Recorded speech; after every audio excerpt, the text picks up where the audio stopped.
وَلْتَكُنْ مِنْكُمْ أُمَّةٌ يَدْعُونَ إِلَى الْخَيْرِ وَيَأْمُرُونَ بِالْمَعْرُوفِ وَيَنْهَوْنَ عَنِ الْمُنْكَرِ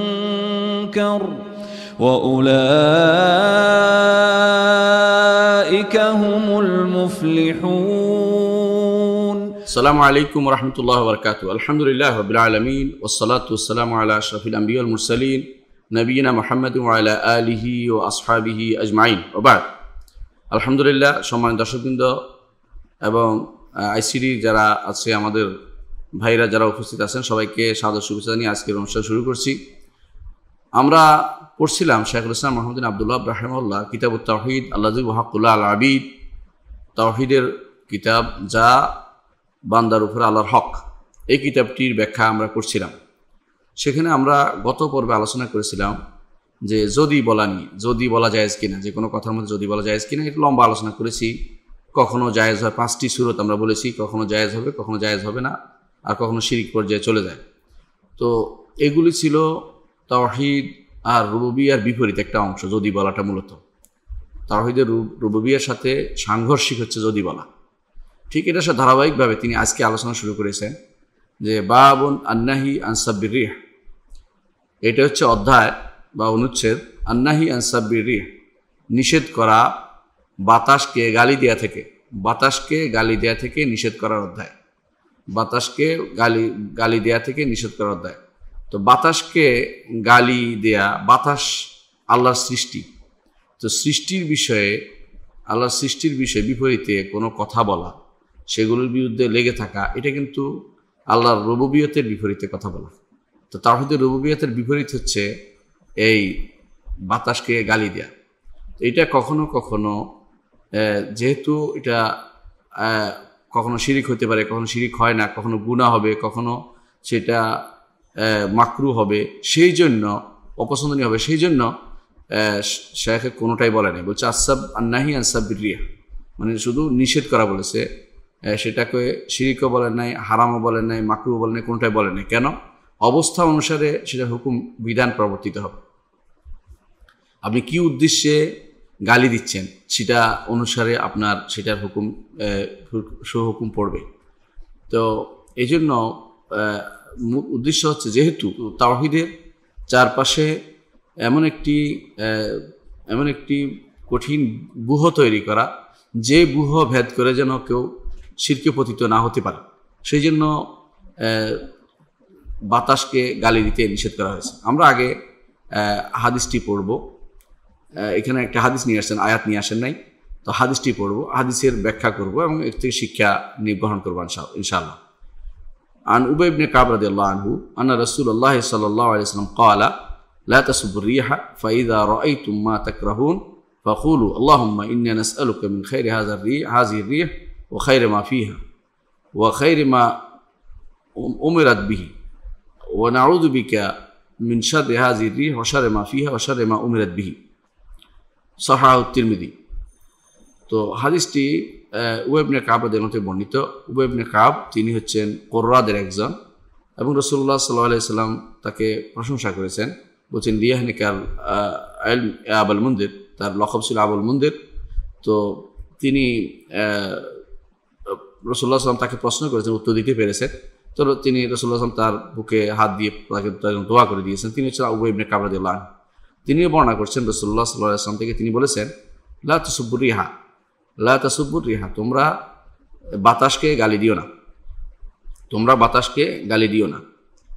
ফাইজা রাআইতুম মা তাকরাহুন, যখন তোমরা দেখবে যা তোমরা অপছন্দ করো, বাতাসের কোনো কিছু অপছন্দ করতে দেখলে, বাতাসের কোনো কিছুকে অপছন্দ করতে দেখলে, ফাকুলু, তোমরা বলো আল্লাহুম্মা, হে আল্লাহ, ইন্না নাসআলুকা মিন খাইরি হাযিহি রিহ, আল্লাহ এই বাতাসের যে ভালো দিকটি সেটা আমরা চাচ্ছি, ও খাইরি মা ফিহা, এর মধ্যে ভালো যে কল্যাণ রয়েছে, কল্যাণ হবে বাতাসের দ্বারা, সেটাও আমি চাচ্ছি, ও খাইরি মা উমিরাত বিহি, এবং যে কল্যাণগুলি করার জন্য তাকে নির্দেশ দেওয়া হয়েছে সেটাও আমি চাচ্ছি, ও নাউযু বিকা, আর আমরা আশ্রয় চাচ্ছি, মিন শাররি হাযিহি রিহ, এই বাতাসের ক্ষতি থেকে, ও শাররি মা ফিহা, এই বাতাসের দ্বারা যে ক্ষতি হবে সেটা থেকে, ক্ষতি থেকে সরাসরি বাতাসের অথবা বাতাস দ্বারা যে ক্ষতি হবে সেটা থেকে, ওয়াশারে মা উমিরাত বিহি, এবং সেটা যে ক্ষতির জন্য করার জন্য নির্দেশ দেওয়া হয়েছে সেটা থেকেও আমি আশ্রয় চাচ্ছি। ইমাম তিরমিজি হাদিসটি বর্ণনা করেছেন এবং সেটাকে তিনি সহি বলেছেন। হাদিসটি ইমাম আহমদও বর্ণনা করেছেন। ইমাম তিরমিজি এইভাবে তিনি আনছেন, বাবু মা জা ফিন নাহি আন সাব্বির রিহ। সুবহানাল্লাহ, আমাদের সালাফরা বিষয়গুলো আগে খেয়াল করেছেন যেগুলো আকীদার বিপরীত, এই জন্য সেটা এইভাবে আনছেন। বাবু অধ্যায় মা জা ফিন নাহি আন সাব্বির রিহ, বাতাসকে গালি দেওয়া হতে নিষেধ করার ব্যাপারে যা এসেছে হাদিসে। এবং ইমাম তিরমিজি বলেছেন হাজা হাদিস হাসানুন সাহিহ, হাদিসটি হাসান সাহিহ। হাদিসটি ইমাম নাসাই বর্ণনা করেছেন ফি আমল ইয়ৌম ওয়াল লাইলা, তার একটা কিতাব আছে আমল ইয়ৌম ওয়াল লাইলা, এই কিতাবটি থেকে তিনি তা বর্ণনা করেছেন আলাদা। এটা তার সুনানের বাইরে একটা বই, এটা সুনানের বাইরে, সুনান নয়, অর্থাৎ তার সুনান নাসাই কুবরা সুগরা কোনোটাই না, আলাদা একটা বই। এটা হচ্ছে আমল ইয়ৌম ওয়াল লাইলা, এই কিতাবে তিনি হাদিসটি নিয়ে এসেছেন। অনুরূপভাবে ইমাম ইবনুস সুন্নি হাদিসটি নিয়ে আসেন ফির আমল ইয়ৌম ওয়াল লাইলা। ইবনুস সুন্নি হচ্ছেন ইমাম নাসাইয়ের ছাত্র এবং তার কিতাবের বর্ণনাকারী মানে কিতাবটা লেখার পরে যারা কিতাব সাধারণত বর্ণনা করে, যে আমার ওস্তাদ থেকে বর্ণনা করে, তো ওদেরকে বলা হয় বর্ণনাকারী। তো ইবনুস সুন্নি একটা কিতাব লিখেছেন আমল ইয়ৌম ওয়াল লাইলা। অনেকে বলেন যে ইবনুস সুন্নির এই কিতাবটি এবং ইমাম নাসাইয়ের কিতাবটি একই, কিন্তু একই না। দেখা গেছে দুইটার মধ্যে কিছুটা ভিন্নতা রয়েছে। এই জন্য উনিও হাদিসটি নিয়ে এসেছেন, ইবনুস সুন্নি হাদিসটি নিয়ে এসেছেন। অনুরূপভাবে ইমাম তহাবী রহমতুল্লাহ আলাইহি তার মুশকিল আতারে হাদিসটি নিয়ে এসেছেন। অনুরূপ ইমাম নাসাই তার কিতাবও আনছেন। ইমাম নাসাই তার সুনানের মধ্যে নিয়ে এসেছেন, সুনান সগরাতে আল খারাইতি, ইমাম খারাইতি মাকারিমুল আখলাক হাদিসটি নিয়ে এসেছেন। ইমাম তহাবী মুশকিল আতারে নিয়ে এসেছেন, তবে তারা উবাই ইবনে কাব থেকে মওকুফ এনেছেন। আর হাদিসটি আবু রাদিয়াল্লাহু আনহু বর্ণিত আছে, আয়েশা রাদিয়াল্লাহু আনহা বর্ণিত আছে। এর অর্থ হচ্ছে হাদিসটি মৌলিকভাবে তিনজন থেকে আমরা বর্ণনা পাই। একজন হচ্ছে উবাই ইবনে কাব রাদিয়াল্লাহু আনহু, তিনি কখনো মারফু করেছেন, কখনো মওকুফ করেছেন, কখনো রাসূলুল্লাহ সাল্লাল্লাহু আলাইহি ওয়াসাল্লাম কথা হিসেবে বলেছেন, কখনো নিজে বলেছেন। আর দুইটা বর্ণনা পাই আমরা মারফু হিসেবে, অর্থাৎ রাসূলুল্লাহ সাল্লাল্লাহু আলাইহি ওয়াসাল্লাম বর্ণনা হিসেবে, একটা হচ্ছে আবু রাদিয়াল্লাহু আনহু থেকে, আরেকটা হচ্ছে আয়েশা রাদিয়াল্লাহু আনহা থেকে। তাহলে আমরা তিনজন সাহাবী থেকে হাদিসটি বর্ণিত পাই, এবং তিনজন সাহাবীর এই বর্ণনা মৌলিক বর্ণনা থেকে হাদিসটা সহিহ হাদিস বলে ইমাম তিরমিজি হাসান সহিহ যেটাকে বলা হয় সেটা সহিহ হাদিসই হয়। হাসান বললে সেখানে মানুষে সনদ বেশি যাচাই করে। তো হাদিসটা আমরা দেখতে পাচ্ছি সহিহ একটি হাদিস। এই হাদিসে বাতাসকে গালি দিতে নিষেধ করা হয়েছে। ইমাম আব্দুর রহমান আস-সাদি রাহমাহুল্লাহ তার একটা কিতাব আছে আল কাউলুস সাদীদ ফি মাকাসিদ তাওহীদ অথবা ফি শারহ কিতাব তাওহীদ। আল কাউলুস সাদীদ তিনি বলতেছেন যে এই যে এখানে তিনি অধ্যায় বিন্যাস করেছেন যে নাহা আন সাব্বিদ্দাহ, আগে যে বাতাসকে গালি দিতে নিষেধ করা বলছেন, যে যা আসছে আগে কিন্তু আসছে যে সাব্বিদ্দাহ যোগকে গালি দিতে নিষেধ করা হয়েছে।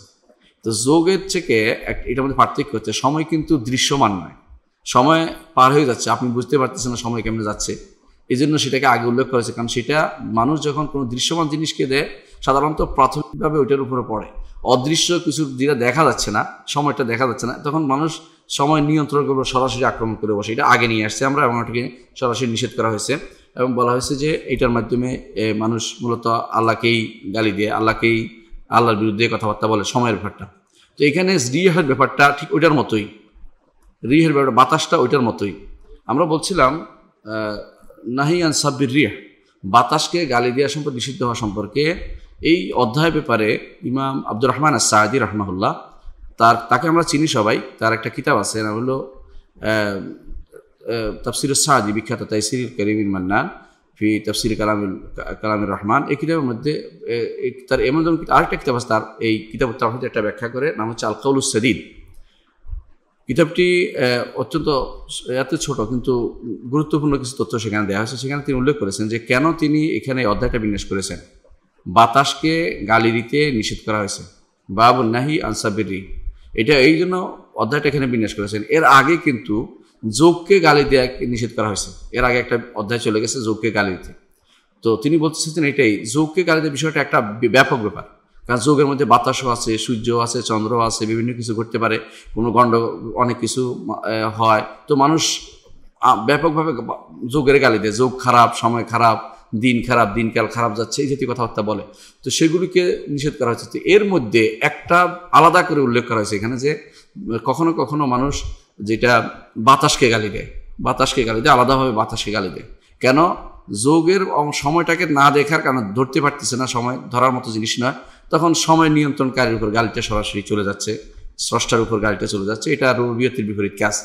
তো এর মধ্যে আরেকটি যে হচ্ছে যে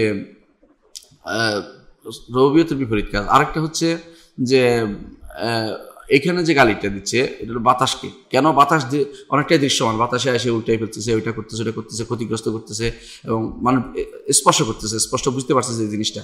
এই জন্য তারা ব্যাপক জিনিস হচ্ছে একটা স্পেসিফিক একটা জিনিসকে গালি দিচ্ছে।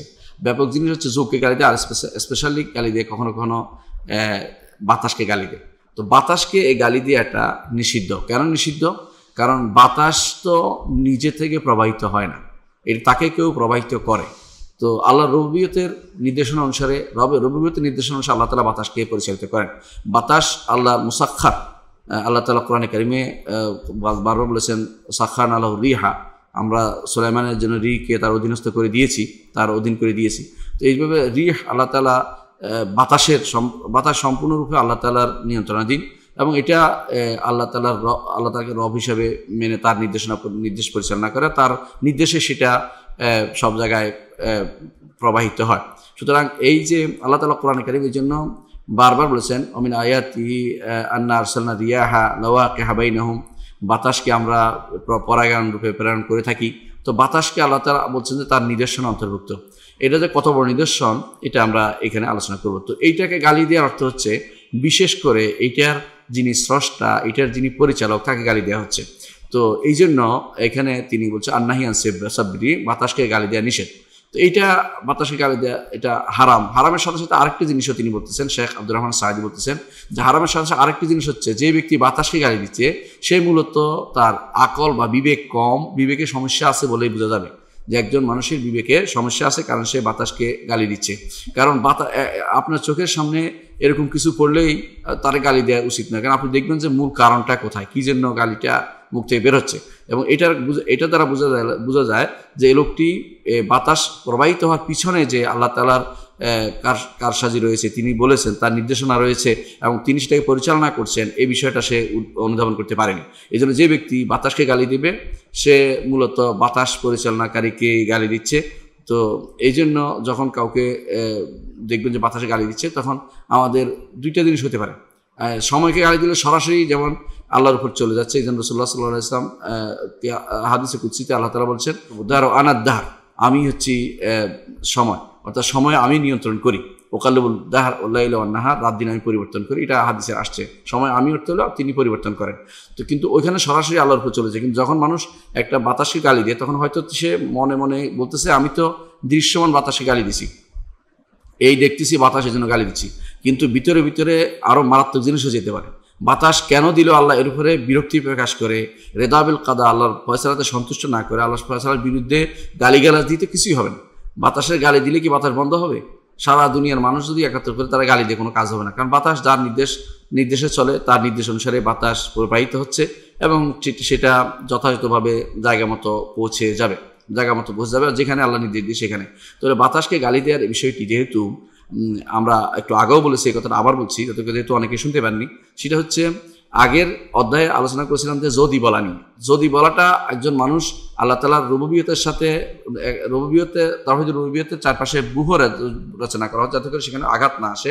যদি বলার কারণে সেখানে আঘাত আসে, কারণ যদি বলে যেন সে মনে করতেছে আল্লাহর তাকদীরকে, আল্লাহ তাআলার নির্ধারণকে, আল্লাহর রুবুবিয়তকে, যেহেতু তাকদীর হচ্ছে আল্লাহর রুবুবিয়তের অংশ, সেহেতু আল্লাহর রুবুবিয়তের উপরে সে দোষ দিচ্ছে, এই জন্য সেটা নিষিদ্ধ হয়েছে। এখানেও ঠিক তেমনিভাবে ধারাবাহিক তিনি আলোচনা করতেছেন যে বাতাসকে কেউ গালি দিলে সেও কিন্তু আল্লাহর রুবুবিয়তের উপরে তার এই অভিযোগ রয়েছে, সে অভিযোগ দিচ্ছে, তার রুবুবিয়তের কর্মকাণ্ডের প্রতি তার গ্রহণযোগ্যতা নেই এবং সে এটাকে বিরোধিতা করছে।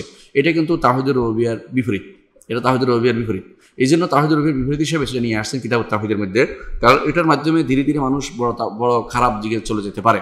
প্রাথমিকভাবে একজন মানুষ হয়তো বলতে পারে যে বাতাসকে আমি তো শুধুমাত্র অপছন্দ করতেছি, বাতাসটা আমার গায়ে কঠিনভাবে লাগতেছে। অনেক সময় বাতাস কাপড় উড়াই নেয়, বিভিন্ন অসুবিধা হচ্ছে, তো বলতে পারে যে বাতাসে তো আমার সমস্যা হচ্ছে, অপছন্দ হচ্ছে। এটা হলো স্বাভাবিক, এই পছন্দ থাকতেই পারে মানুষের অন্তরে। কিন্তু দ্বিতীয় হচ্ছে যখন বলবো যে গালি দিবে, তখন কিন্তু আর অপছন্দ থেকে বড় জায়গায় চলে গেছে, হারামে চলে গেছে। কারণ সে আল্লাহ তাআলার একটা সৃষ্টিকে, যেটা তার কোনো দোষ নেই, তাই গালি দিচ্ছে। এবং এরপরে যদি কোনো মনের ভিতরে আসে কেন আল্লাহ বাতাসটা দিলেন, তখন হলো আল্লাহর এতরাজ আলাল কাদর, আল্লাহ তাকদির উপরে এতরাজ করলো, আল্লাহ তাকদির উপরে সে আপত্তি তুললো। এটাই নিষিদ্ধ। এই জন্য তিনি এটাকে এইভাবে আনছেন এবং বলেছেন বাবুন আন্নাহি আনসাবির রিহ, অধ্যায় বাতাসকে গালি দেওয়া থেকে নিষেধ করা। তিনি বলেন নাই যে হারাম বা মাকরু বা শিরক, কোনটাই বলেন নাই, কারণ অবস্থা অনুসারে সেটার হুকুম হবে। যদি স্বাভাবিক অবস্থায় অপছন্দ লাগে, এটা অপছন্দ হবে, এটা ঠিক হবে না, মাকরু হবে। এটা আল্লাহ তাআলার কোনো কিছুকে আপনি অপছন্দ করার ক্ষমতা রাখেন না, করবেন না। আপনার খারাপ লাগলে চুপ থাকবেন এবং আল্লাহর কাছে মাফ চাইবেন। এটা যেমন হাদিসে একটু পর আল্লাহ আলোচনা করবে। আর যদি কোনো সেটা কঠিনভাবে সেটার প্রতি আপনার তিরস্কার থাকে, তখন এটা হয়ে যাবে হারাম পর্যায়ে, যে গালি দিয়ে ফেলেন। আর যদি কোনো গালি দিতে দিতে বাতাসের স্রষ্টার প্রতি আপনার বিতৃষ্ণা এসে যায়, তখন সেটা হয়ে যাবে তাওহীদুর রুবুবিয়্যাতে শিরক করার মতো। এই জন্য এটাকে নিষেধ করা হয়েছে, বাবুন নাহি আন সাবির রিহ। তো এটা আমরা একটু আগেও পড়েছি, আবার পড়ছি, তো অনেকে শুনতে পাননি, হাদিসটি আবার পড়ছি। উবাই ইবনে কাব রাদিয়াল্লাহু আনহু, উবাই ইবনে কাব রাদিয়াল্লাহু আনহু বর্ণিত আছে, তিনি বলেন আন্না রাসূলুল্লাহ সাল্লাল্লাহু আলাইহি ওয়াসাল্লাম ক্বাল, রাসূলুল্লাহ সাল্লাল্লাহু আলাইহি ওয়াসাল্লাম বলেছেন লা তাসুব্বুর রিহা, তোমরা বাতাসকে গালি দিও না। ফাইজা রাআইতুম মা তাকরাহুনা, যা পছন্দ কিছু দেখতে পাও, যদি খারাপ লাগে তোমাদের, ফাকুলু, তখন তোমরা এই দোয়াটা পড়বে। একটা দোয়া শিখিয়ে দিয়েছেন, এই দোয়াটা মুখস্থ থাকা উচিত। সেটা কি? যখনই বাতাস দেখবো আমরা প্রবাহিত, সেই দোয়াটা পড়বো, আল্লাহুম্মা ইন্না নাসআলুকা মিন খাইরি হাযির রিহ ওয়া খাইরি মা ফিহা, আল্লাহ এই বাতাসের মধ্যে যে কল্যাণ রয়েছে সেটা আমরা চাচ্ছি, এবং এই বাতাসের মধ্যে দ্বারা যা হবে সে কল্যাণ সেটা চাচ্ছি, এবং যে নির্দেশ দিয়ে বাতাসকে যে নির্দেশ দিয়েছে কল্যাণ করার জন্য সেটাও চাচ্ছি। ওয়া নাউযু বিকা মিন শাররি হাযির রিহ, এবং আমরা আল্লাহর কাছে আশ্রয় চাচ্ছি, আপনার কাছে আশ্রয় চাচ্ছি এই বাতাসের অকল্যাণ থেকে, ওয়া শাররি মা ফিহি, এই বাতাসে অকল্যাণ রয়েছে তা থেকে, এবং এই বাতাসে যে অকল্যাণ করার নির্দেশ দিয়েছে তা থেকে আমরা আশ্রয় চাচ্ছি। ইমাম তিরমিজি হাদিসটি বর্ণনা করেন। আমরা এটা বিস্তারিত আলোচনা করেছি, এখন আমরা ব্যাখ্যা করব হাদিসটার, এবং হাদিসটার শিক্ষা নিয়ে আলোচনা করব। প্রথমে আসি রিহ অর্থাৎ বাতাস এমন জিনিস আল্লাহ তাআলা যা পরিবর্তন করেন এক স্থান থেকে আরেক স্থান। বাতাস না হলে আপনি চলতে পারতেন না, আল্লাহর বড় নেয়ামত হচ্ছে বাতাস। আল্লাহ তাআলা কোরআনে কারিমে উল্লেখ করেছেন। আপনারা জানেন যে একটা জায়গা আছে যেখানে গেলে বাতাস নাই, সেখানে বাতাস কিনে নিয়ে যেতে হয়। বিশেষ করে অনেকেই দেখবেন যে অক্সিজেন বক্স নিয়ে যায়, এবং সেটা উপরে উঠলে গ্রেগরি বা এই জাতীয় যারা উপরে গেছিল, আপনার যে গ্যালিলিও বা উপরে গেছিল, তারা সেখানে বাতাস পায় নাই, এবং সেখানে তারা হাবুডুবু খাইছে। অনেক সময় অক্সিজেন বক্স নিয়ে যেতে হয়। এখনও অনেকে মঙ্গল গ্রহে যাওয়ার দাবি করে বা বিভিন্ন গ্রহে যাওয়ার দাবি করে, তারা কিন্তু বাতাসের বাক্স নিয়ে যায়। তাহলে বুঝতে পারেন যে বাতাস আল্লাহর একটা নেয়ামত, এবং বাতাসটাকে গালি দেওয়া কখনো উচিত নয়। এই নেয়ামতটা, এই বাতাসটা আল্লাহ পরিবর্তন করে। এটা হচ্ছে বাতাস, রিয়াহ বাতাস। এই বাতাসটার মধ্যে বিভিন্ন রকমের উপাদান থাকে। আপনারা জানেন যে মানুষের উপকারী উপাদানগুলো মানুষের কাজে লাগে, আর অনেকগুলো গাছের কাজে লাগে, কিন্তু কোনোটাই মানুষের জন্য কোনো অপকারী হলে অন্যের জন্য সেটা অপকারী নয়। সেটাও তো বাতাসকে গালি দেওয়ার অর্থ হচ্ছে আপনি কিন্তু আল্লাহর নেয়ামতকে অবজ্ঞা করলেন। এটা একজনের ছোট কুফরি হতে পারে যদি কোনো স্বাভাবিকভাবে অবজ্ঞা করেন, আর যদি কোনো বড় ধরনের অবজ্ঞা হয়ে যায়, বড় কুফরি এবং শিরকে রূপান্তরিত হতে পারে। বাতাসের সাধারণত চারটি ধারা আছে। একটি হলো উত্তর দিকের বাতাস, দক্ষিণ দিকের বাতাস, পূর্ব দিকের বাতাস, পশ্চিম দিকের বাতাস। এটা সবাই বুঝে, এটা বলার দরকার নেই, এটা শুধু বলার জন্য বলা। আবার আরেকটি বাতাস আছে ঘুরানো বাতাস, চতুর্দিক থেকে ঘুরে বাতাস আছে, কখনো একদিক থেকে আসে আরেক দিক ঘুরে দেয়। এটা হচ্ছে মারাত্মক বাতাস। এই বাতাসকে বলা হয় নাকবা, আরবিতে বলে, অর্থাৎ বিপজ্জনক। এই জন্য দেখবেন আমাদের দেশে যখন এরকম বড় ধরনের বাতাস প্রবাহিত, তখন বলে যে এত নম্বর মহাবিপদ সংকেত। কেন দেওয়া? বিপদ। এটা এই জন্য আরবিতেও এটা বিপদে ধরা হয়। এটা কারণ এটা স্বাভাবিক অবস্থা থেকে অন্য পথে চলতে হচ্ছে, এটা আর স্বাভাবিক অবস্থা নাই। এটা তার ডান বা উত্তর দক্ষিণ সোজা পথে চলাচ্ছে, ভিন্ন পথে পরিচালিত হচ্ছে। এই জন্য অনেক সময় এগুলো মানুষ নির্ধারণ করতে পারে না কোন দিকে যাচ্ছে। একদিকে ঘুরে গিয়ে বাড়িটা উল্টে ফেলে, এটা উল্টে ফেলতেছে বা তার কাউকে ফেলে দিচ্ছে। অনেক সময় সে একটা এমনি আছে যে গাড়িটা এদিকে চলবে, গাড়ি ঘুরে অন্যদিকে ফেলে দিচ্ছে। তখন তাহলে বোঝা গেল মানুষের কিন্তু নিয়ন্ত্রণের বাইরে জিনিস। এটা বুঝতে হবে মানুষের কত অসহায়, এটাও প্রমাণ করে। মানুষ আল্লাহর সৃষ্টি, আরেকটা বাতাসও আল্লাহর সৃষ্টি। তো একটি সৃষ্টি আল্লাহ তাআলা বিবেকবান সৃষ্টি, আরেকটি হচ্ছে আল্লাহর নির্দেশপ্রাপ্ত, নির্দেশ অনুসারে চলার মতো সৃষ্টি। সুতরাং আল্লাহর এই সৃষ্টির বিরুদ্ধে কথা বলা উচিত নয়, গালিগালাজ করা উচিত নয়, বা এটাকে নিয়ে আল্লাহ তাআলা আমাকে দিল, বাতাস দিয়ে এই করেছে সেই করেছে, আমার ধান উড়াই নিছে, বা আমার ক্ষেত ফেলে দিছে, এই জাতীয় আমার গাছ ফেলে দিছে, এই জাতীয় কথা বলা অর্থ হচ্ছে আল্লাহ তাআলার বিরুদ্ধে দাঁড়ানো, এটাকে নিষেধ করা হয়েছে যে গালিগালাজ যেন না করা হয়। তাহলে আল্লাহর এই যে বাতাস, এটা আল্লাহর অবশ্যই আল্লাহ তাআলার নিদর্শন। আল্লাহ তাআলা কোরআনে কারীমে বারবার বলেছেন যে বাতাস আল্লাহর নিদর্শন। কোরআনে কারীম বারবার উল্লেখ করেছেন বাতাস তাজরি বিআমরি রুখান হাইসু আসাব, যে সুন্দরভাবে আরামে চলে। এটা হচ্ছে সুলাইমান আলাইহিস সালামের যে বাতাস আল্লাহ তাআলা তাকে অধীন করে দিয়েছেন, খুব ধীর স্থিরভাবে সুন্দরভাবে তাকে নিয়ে অন্যখানে দাঁড় করাতো। এমন নয় যে তাকে উড়ে নিয়ে ফেলছে, ওইরকম না, বরং প্রশান্তের সাথে তাকে নিয়ে যেত, রোখান আরামের সাথে নিয়ে যেত, সেটাকে উল্লেখ করতে। বাতাস কখনো ভালো ব্যবহৃত হয়, ভালো খারাপও, কখনো কখনো সেটার দ্বারা খারাপও কাজ হয়ে থাকে, আল্লাহর ইচ্ছে সেটা হয়ে থাকে, এটাকে অস্বীকার করার জন্য। যেমন কি কখনো কখনো দেখবেন গাছ উল্টে ফেলে দিয়েছে, আবার দেখবেন কখনো বাড়িঘর উল্টে দিছে, কখনো বাড়িঘর ভেঙে ফেলছে, কখনো দেখবেন যে ক্ষেত খামার নষ্ট করে ফেলছে। এসবই কিন্তু বাতাস দ্বারা হচ্ছে। এবং বাতাসকে গালিগালাজ করবে না, বাড়ি কেন উল্টে দিলে বাতাস গালিগালাজ, লাভ তো কিছুই হবে না। এটা কোথায় পড়বে গিয়ে যে বাতাসের স্রষ্টা, বাতাসের নিয়ন্ত্রক, বাতাস যিনি প্রেরণ করেছেন তার উপর দিয়ে এটা পড়তেছে, এই জন্য গালিগালাজ করতে নিষেধ করা হয়েছে। অনেকক্ষণ দেখবেন বাতাসের সাথে জলোচ্ছ্বাস আসে, যেটাকে আমাদের দেশে বন্যা হয়, বন্যার মধ্যে অনেক কিছু ডুবে যায়, এসে জলোচ্ছ্বাসে সব নষ্ট হয়ে যাচ্ছে।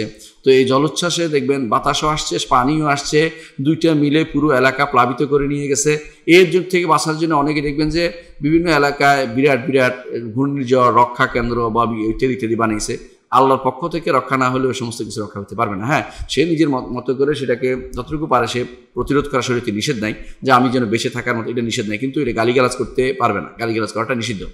তো কখনো কখনো কঠিন বাতাস আসে, কখনো কখনো হালকা বাতাস আসে, যে বাতাস দিয়ে এখান থেকে ওখানে যাওয়া যায়।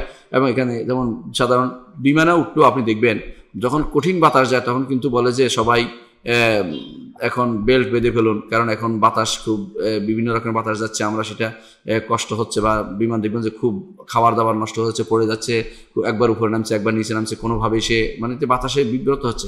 অনেক সময় বাতাস বেশি থাকলে নামতেও পারে না বিমান।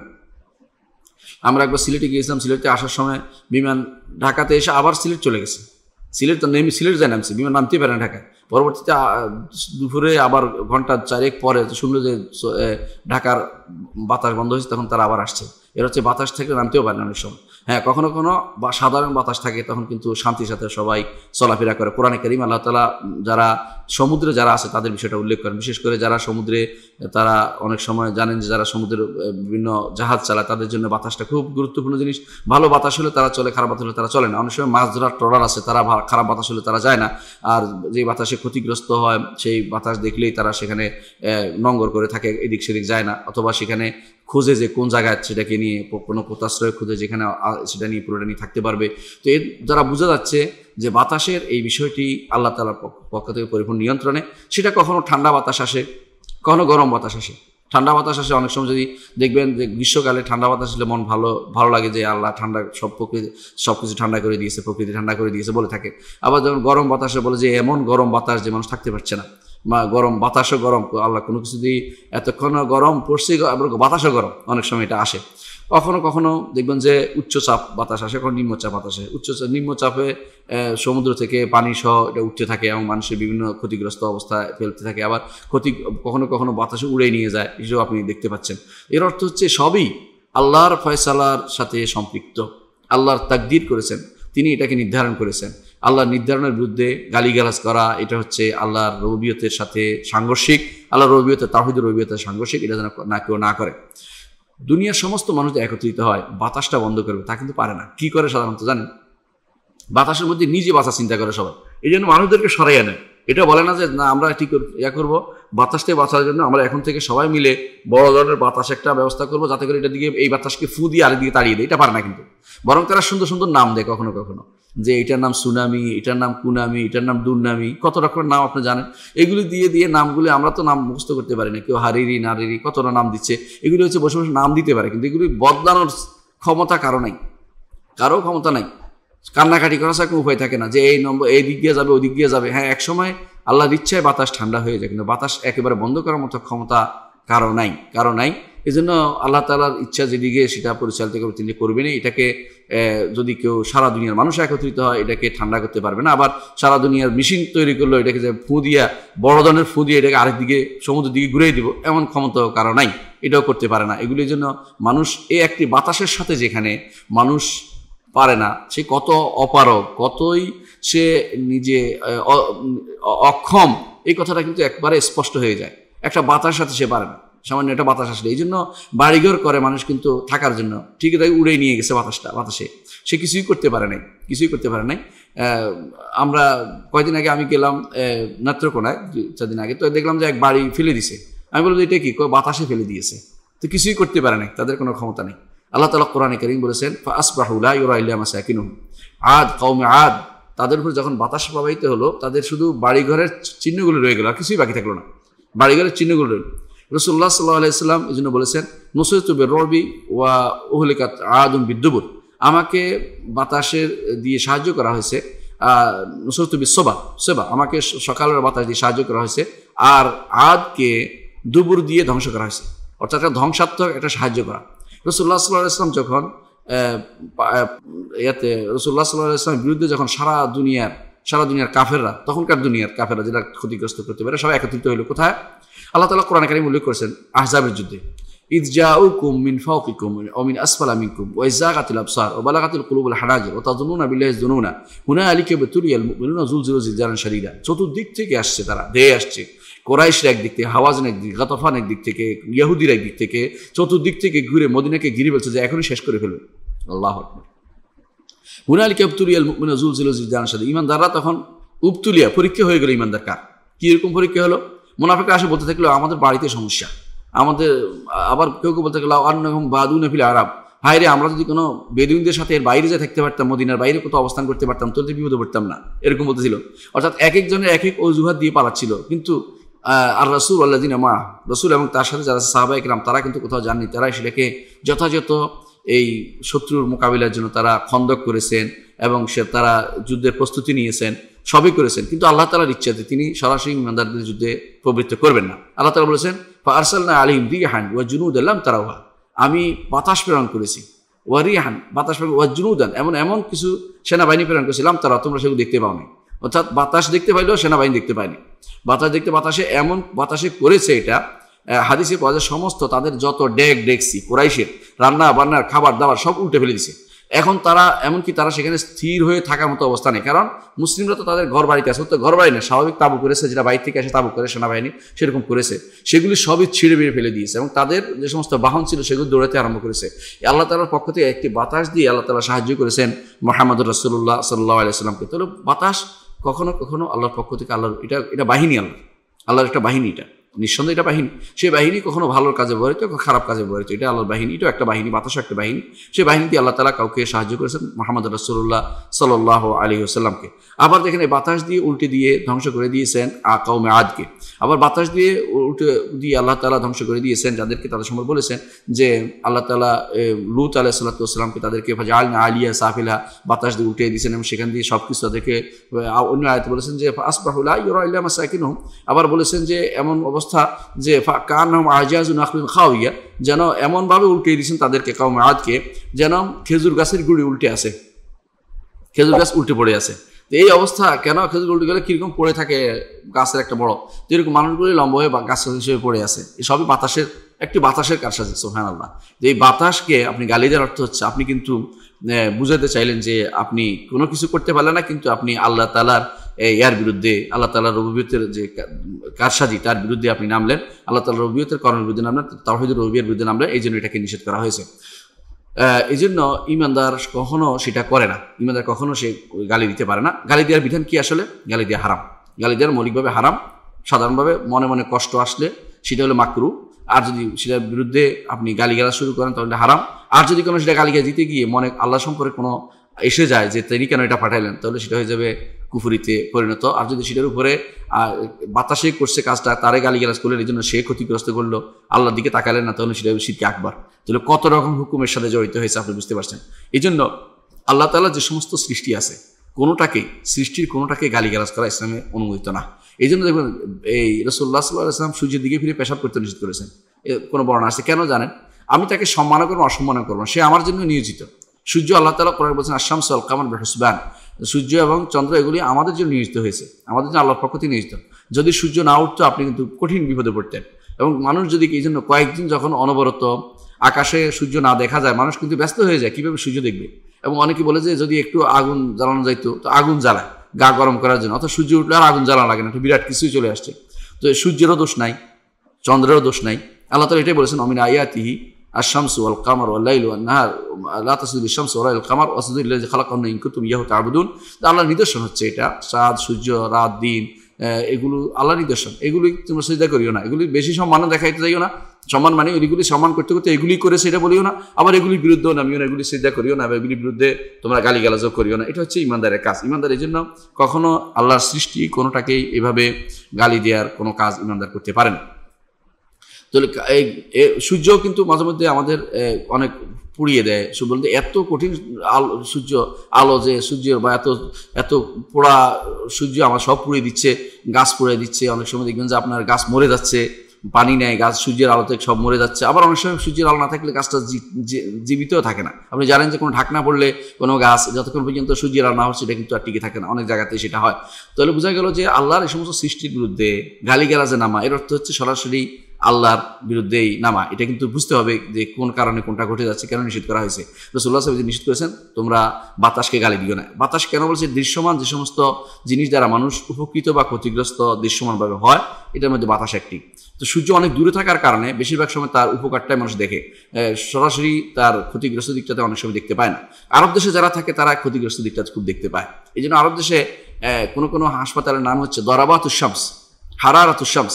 মিনাতে একটা হাসপাতাল আছে, নাম হচ্ছে মক্কার মিনাতে, নাম হচ্ছে মুস্তাশফা হারারাতুশ শামস। সূর্যের যে গরম সেটার জন্য মুস্তাশফা, সূর্যের গরম থেকে বাঁচার। অর্থাৎ যারা মিনাতে যেহেতু হাজিরা থাকে এবং তাদের বেশিরভাগ সময় সূর্যের আলো রোদের মধ্যে ঘুরতে হয়, রোদ তাপের মধ্যে ঘুরতে হয়, তারা সেখানে অসুস্থ হয়ে পড়লে এটার মধ্যে নেওয়া হয়। তো নামই দিচ্ছে হারারাতুশ শামস, যে সূর্যের তাপের কারণে যেই অসুস্থ হবে তার কারণে মুস্তাশফা নেওয়া হয়। আর মদিনাতে এরকম একটা হাসপাতাল ছিল, এখন নাম বদলেছে। তখন ছিল, আমরা যখন ছিলাম নাম ছিল মুস্তাশফা দরাবাতুশ শামস। সূর্যের প্রহার মানে সূর্যের তাপের প্রহারের কারণে যে ক্ষতিগ্রস্ত হয়, তখন সেই জন্য তাদেরকে সেখানে নেওয়া হতো। তো এই জাতীয় দ্বারা বুঝাচ্ছে এটাই যে এগুলো ক্ষতি, সূর্যের ক্ষতিটা হয়, কিন্তু এগুলি খুব একটি সূর্যের দ্বারা ক্ষতিটা বেশি লক্ষ্য করে না মানুষ, বেশিরভাগ সময় লক্ষ্য করে বাতাস দ্বারা। এই জন্য বাতাস প্রবাহিত হওয়ার কারণে রাসূলুল্লাহ সাল্লাল্লাহু আলাইহি ওয়াসাল্লাম ভয় পেয়ে যেতেন। রাসূলুল্লাহ সাল্লাল্লাহু আলাইহি ওয়াসাল্লাম ভয় পেয়ে যেতেন। এবং তিনি কেন ভয় পেতেন? কারণ আগেকার অনেক উম্মতকে আল্লাহ তাআলা বাতাস দিয়ে ধ্বংস করেছেন, বাতাসের মাধ্যমে। তো কোরআনে কারিমে এটা উল্লেখ করেছেন আল্লাহ তাআলা বিভিন্ন উম্মতের ব্যাপারে, যে তাদেরকে বাতাস দিয়ে আল্লাহ তাআলা ধ্বংস করেছেন। তাহলে এই জন্য বাতাসে রাসূল ভয় পেয়ে যেতেন। এই জন্য যদিও আল্লাহ তাআলা এই উম্মতকে রাসূলের দোয়ার কারণে বাতাস দ্বারা ধ্বংস করা থেকে মুক্ত করেছেন, পরিপূর্ণভাবে ধ্বংস হবে না। মাঝে মধ্যে তাদের ধ্বংসাত্মক কর্মকাণ্ড দেখা যায় বাতাসে, কিন্তু পরিপূর্ণ ধ্বংস করে দিবেন না, এটা রাসূলের দোয়ার কারণ হয়েছে। কিন্তু আগেকার উম্মতরা যেহেতু এই কারণে ধ্বংস হয়েছে, রাসূলুল্লাহ সাল্লাল্লাহু আলাইহি ওয়াসাল্লাম তিনি ভয় পেয়ে যেতেন, খুব তার শরীর, তার চেহারা পরিবর্তন হয়ে যেত যখন বাতাস প্রবাহিত হতো। এই জন্য বাতাসকে মূলত, যেহেতু আল্লাহর সৃষ্টি, এখানে গালিগালাজ কিছু না, আল্লাহ সেটা তিনি পরিবর্তন করেছেন, তিনি পাঠান। এই জন্য আমরা গালিগালাজ করব না। তো সাব বলা, সাব কি? দোষ ধরা, লানত করা, দোষ করা, গালি দেয়া, গালিগালাজ করা, দোষ ধরা, তাকে খারাপ বলে চিত্রায়িত করা। যেমন অনেক সময় বলে যে দমকার বাতাস, অনেক সময় বলে যে বিভিন্ন রকমের গালি মানুষের মুখ দিয়ে বের, হঠাৎ করে বাতাসের, যে এই বাতাস আসিয়া, ওই বাতাস এই করলো, ওই বাতাস এই করলো, এই জাতীয়। অনেক সময় দেখবেন যে অনেকে বাতাসকে লানত করতেছে। কি হলো? এইসব কি লানত করতেছে? বাতাসে অভিশপ্ত। বাতাসের অভিশপ্ত কি আছে?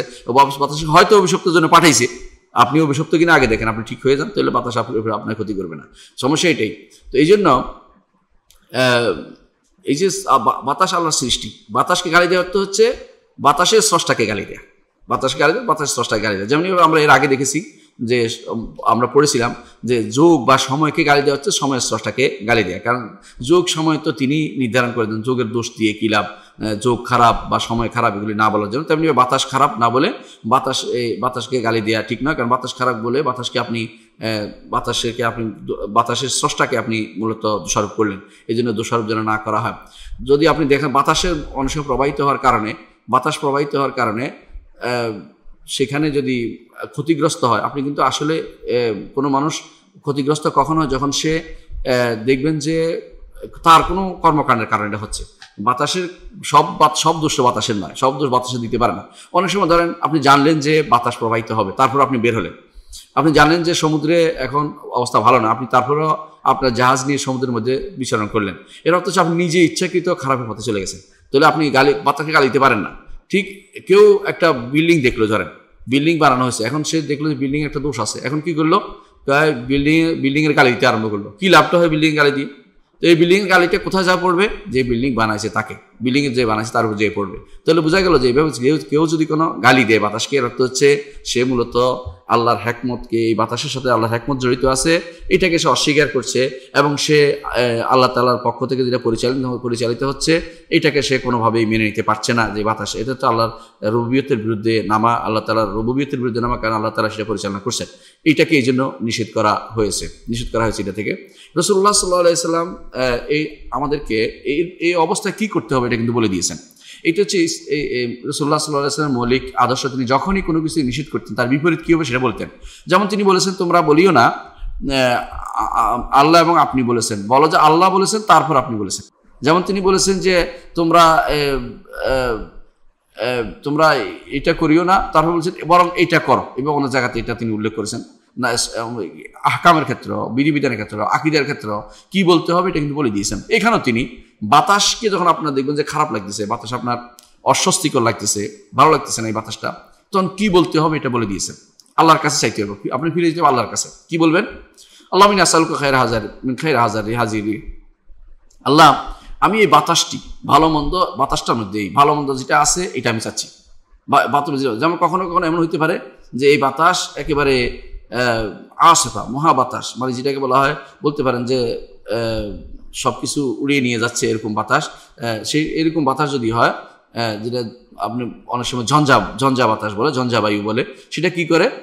গাছ উল্টিয়ে ফেলে এবং বাড়িঘর ভাঙে ফেলে, এবং সমুদ্রের পানি নিয়ে আসে, সমুদ্র নদীর পানি নিয়ে এসে আপনার পুরো এলাকা 10 হাত 12 হাত পর্যন্ত প্লাবিত করে মানুষ সহ আবার সমুদ্রে নিয়ে যাচ্ছে। এরকম হচ্ছে। তো এরকম আবার কখনো বাতাস ঠান্ডা হচ্ছে, মানুষকে প্রকৃতি ঠান্ডা করে দিচ্ছে, মানুষের মধ্যে কর্মচাঞ্চল্য নিয়ে আসছে, মানুষ কষ্টের অবস্থা ছিল এই অবস্থায়। তাহলে এটা তো ভালো আছে, এটা খারাপ, ভালো আছে এটার মধ্যে কিছু অংশ যে ভালো আছে। এই জন্য বলতে আল্লাহ মিন আসআলুকা খায়রা হাজিরি, এই বাতাসের ভালো দিকটা আমি চাচ্ছি। খায়রা হাজিরি, বাতাসের ভালো দিকটা আমি চাচ্ছি। আবার কখনো কখনো বাতাস কিছু জিনিস নিয়ে আসে, এটা এই জন্য খায়রা মাফিহা, এর মধ্যে যা আছে। বাতাস কি নিয়ে আসে? বাতাস ভালো কিছু করে। যেমন ধরেন, বাতাসের কারণে কিন্তু একটা গাছ থেকে আরেকটা গাছে পরাগায়ন হয়, এটা অস্বীকার করার কোনো জো নেই। আপনি অনেক সময় দেখবেন যে নিজে পরাগায়ন করে দেন নাই, পুংকেশর স্ত্রীকেশর মিলিয়ে দেন নাই। ফলন কিভাবে হয়? বাতাসে হয়। এই জন্য দেখবেন যে ক্ষেত খামারে যে সমস্ত ধান হয় বা গম হয়, এগুলি কিভাবে হয়? বাতাসে এখান থেকে রেণু নিয়ে ওটার ভিতরে ঢুকিয়ে দিচ্ছে। তো এটা ভালো দিক। এটা না থাকলে আপনি বিপদে পড়ে যাবেন। তাহলে আপনি গালি দিচ্ছেন কেন? এটা ভালো দিক আছে। তাহলে খায়ের মাফি, এর মধ্যে ভালো দিক রয়েছে। আবার অনেক সময় দেখবেন যে আপনার যদি কোনো এই বাড়ির সামনে একটা কৃষ্ণচূড়া থাকে, অথবা যদি রাধা চূড়া বা যে সমস্ত ফুল গাছ থাকে, এগুলো যদি থাকে, গোলাপ থাকে, টগর থাকে, কোনো ভালো ফুল গাছ থাকে, আপনি দেখবেন যে বসে আছেন বারান্দা, আর সুগন্ধি এসে আপনার ঘরটাকে ভর্তি করে দিল। এটা ভালোই তো। তাহলে আপনি ভালো দিকটাকে কোনো সময় দেখেন না কেন? এই জন্য রাসূলুল্লাহ সাল্লাল্লাহু আলাইহি ওয়াসাল্লাম এটা ইঙ্গিত করলেন যে মানুষের কখনো কখনো বাতাসটাও ভালো, কখনো বাতাস ভালো জিনিস নিয়ে আসে। সুতরাং দুইটা জিনিস আল্লাহর কাছে চেয়ে নেবেন, যে বাতাস আল্লাহ ভালো বাতাসটা চাচ্ছি, সাথে সাথে আমি চাচ্ছি বাতাসে যা নিয়ে আসে এর মধ্যে ভালোটা চাচ্ছি। কারণ বাতাসে খারাপ হইতে পারে অনেক সময়। কীরকম? যেমন এমন বাতাস যেই বাতাসের রোগ নিয়ে আসছে, আপনার বাতাসের কারণে আপনার এই প্রাণীকুল ক্ষতিগ্রস্ত হচ্ছে, মোরগ, হাঁস অথবা এই জাতীয় বাতাসের প্রবাহ, অথবা অনেক সময় ছাগল গরু ক্ষতিগ্রস্ত হয়। এই জন্য সেটা ঠিক আছে, আপনি চাইতে হবে কোনটা? ভালো, যা নিয়ে আসে ভালোটা চাচ্ছি, রোগ ব্যাধি চাচ্ছি না। আল্লাহর কাছে ওইভাবে চাইতে হবে, আল্লাহ বাতাসের ভালো দিকটা চাচ্ছি, এবং বাতাসে যা নিয়ে আসে এর মধ্যে ভালো অংশটা চাচ্ছি, খারাপটা থেকে যেন আমরা বেঁচে থাকতে পারি। 3 নম্বর যেটা নিয়ে আসে বাতাস, সেটা কি? সেটা হচ্ছে বাতাসে খায়রা মা উমিরাত বিহি, কখনো কোনো বাতাস সরাসরি নিয়ে না আসলেও সরাসরি আরেকটা জিনিসকে আপনার জন্য টেনে নিয়ে আসে, যেটা আপনার জন্য উপকারী বলে বিবেচিত হয়। কীরকম জানেন? আপনি কল্পনা করতে পারবেন না। কখনো কখনো আমাদেরকে একজন একটা গল্প বলেছিল, সেটা হচ্ছে একবার কি করলো, কোনো এক জায়গায় কোনো বম্বিংয়ে কি করলো, তারা এমন গ্যাস ছাড়লো যে গ্যাসে মানুষের ক্ষতিগ্রস্ত হয়। হঠাৎ করে একটি বাতাস প্রবাহিত এটাকে উড়িয়ে নিয়ে চলে গেল, আর এটা শান্তির সাথে বসবাস করলো। তাহলে বাতাস কখনো ভালো দিকেও। আবার দেখেন একটা সাধারণ উদাহরণ হচ্ছে, আপনি যখন বসে আছেন যে আরে কোনো কিছু পাচ্ছি না, বৃষ্টি নাই, কিছু নাই, বাতাস দেখুন যে বৃষ্টিকে টেনে নিয়ে আপনার এদিকে নিয়ে আসছে, কিছুক্ষণের মধ্যে বাতাসে বৃষ্টিটা নিয়ে আসছে। কোরআনে কারিমে আল্লাহ তাআলা এই জন্য বাতাসে বৃষ্টি নিয়ে আসে, এটা কোরআন কারীম বারবার উল্লেখ করেছেন আল্লাহ তাআলা, যে বাতাস বৃষ্টিকে টেনে নিয়ে আসে, হাঁকিয়ে নিয়ে আসে, আল্লাহ তাআলা উল্লেখ করেছেন। এটা আমার দৃশ্যমান, বাতাসের কারণেই বৃষ্টি এদিকে আসে। আর আপনারা যারা বিমানে উঠেছেন আপনারা সবাই দেখেছেন যে বৃষ্টি কিন্তু অনেক নিচে, মেঘমালা এগুলি নিচে, মেঘ কিন্তু নিচে, বিমান কিন্তু অনেক উপরে উঠে যায়। এটা হচ্ছে এই নিচে যেখানে, এখানে কিন্তু বাতাস প্রবাহিত হওয়ার কারণে আপনার মেঘটা এদিকে যায়, ওইদিকে যায়। শুধু পড়ে থাকলে কিন্তু সেটা এদিক সেদিকে যাইতো না, বাতাস যদি না থাকতো। মানুষ এই জন্য করে যে যদি আল্লাহ বাতাস দিত, মেঘ আসতো বলে, বা বৃষ্টি আসতো বলে, কেন মেঘ এখানে কাছাকাছি চলে আসতো, এরপর বৃষ্টি বর্ষণ হইতো, বাতাসের কারণে সেটা হয়তো আল্লাহর ইচ্ছা, তো বিভিন্ন কারণে সেটা আসতো আমাদের উপর। তো সে ভালো দিকও আছে। তো খায়রুমা উমেরাত বিহি, তাকে যে নির্দেশ করার জন্য নির্দেশ দেওয়া হয়েছে, সরাসরি আমার গায়ে না লাগলেও আরেকটা জিনিস কি করবে, সেটা আমার গায়ে লাগবে। সেগুলো কি? যেমন নিয়ে আসতেছে, বললাম যে বৃষ্টিকে, মেঘকে নিয়ে আসতেছে অন্যদিক থেকে, হাঁকিয়ে নিয়ে আসতেছে, সেটাকে তাড়িয়ে নিয়ে আসতেছে, সেটা আমার জন্য উপকারী হবে। তাহলে এই তিনটি জিনিস চাইতে বলা হয়েছে। আবার আশ্রয় চাইতে বলা হয়েছে, যে আমরা আল্লাহর কাছে আশ্রয় চাই। রাসূলুল্লাহ সাল্লাল্লাহু আলাইহি ওয়াসাল্লাম দোয়া করেছেন, ও নাউযু বিকা, ইয়া আল্লাহ আমরা আপনার কাছে আশ্রয় চাই, মিন শাররি হাযিহি রিহ, এই বাতাসের ক্ষতিকর দিক থেকে। বাতাসের কিছু ক্ষতিকর দিক কি, এটা উল্লেখ করবে। শাররে কি? যেমন সে গাছ উঠে ফেলে, ক্ষেত খামার নষ্ট করে ফেলে, বাড়িঘর ভেঙে ফেলে, মানুষকে জলোচ্ছ্বাস দিয়ে সব নিয়ে যাচ্ছে, এই খারাপ থেকে আশ্রয় চাইতে বলা হয়েছে। বলবেন যে আল্লাহ এই বাতাসের যে খারাপটা, বাতাস নিজেই খারাপ করতেছে, এ থেকে আমি আপনার কাছে আশ্রয় চাচ্ছি। আবার ওয়াশাররে মাফিয়া, এমনও হতে পারে যে সে খারাপ জিনিস নিয়ে আসছে। খারাপ জিনিস কি? দুর্গন্ধ, আমরা বলেছিলাম যে খারাপ বিভিন্ন রকমের রোগ ব্যাধি এবং ময়লা, তারপরে মহামারী, এগুলো নিয়ে অনেক সময় আসে। তো এইগুলি থেকে আপনি আশ্রয় চাইবেন, যে আল্লাহ এগুলি যা নিয়ে আসে এগুলিতে আশ্রয় চাচ্ছি। শাররে মা উমরাত বিহি, আবার কখনো সরাসরি এটা নিয়ে আসে না, কিন্তু নির্দেশ দেওয়া হয়েছে তাকে, সেটা করতেছে। সেই নির্দেশ অনুসারে কাজ, সেটা কি? দেখবেন যে পুরো এলাকা ধ্বংস করে দিচ্ছে, পুরো এলাকার পর এলাকা ধ্বংস করে দিচ্ছে। এই জন্য দেখবেন যে ওখানে আগুন লাগিয়ে দিচ্ছে, কোথাও বাতাস দিয়ে আগুন লাগিয়েছে, এক জায়গায় আগুন লাগছে, বাতাসে নিয়ে পুরো এলাকা করে দিচ্ছে। অ্যামাজনে আগুন লাগলে অনেক সময় দেখবেন যে অনেকে কানাকাটি করে যে এটা বন্ধ করতে হবে, ইত্যাদি ইত্যাদি, আবার এটা বন্ধ হয়ে যায়। তো আল্লাহর ইচ্ছা সেটা, তো সেটা ক্ষতিগ্রস্ত করে। রিহ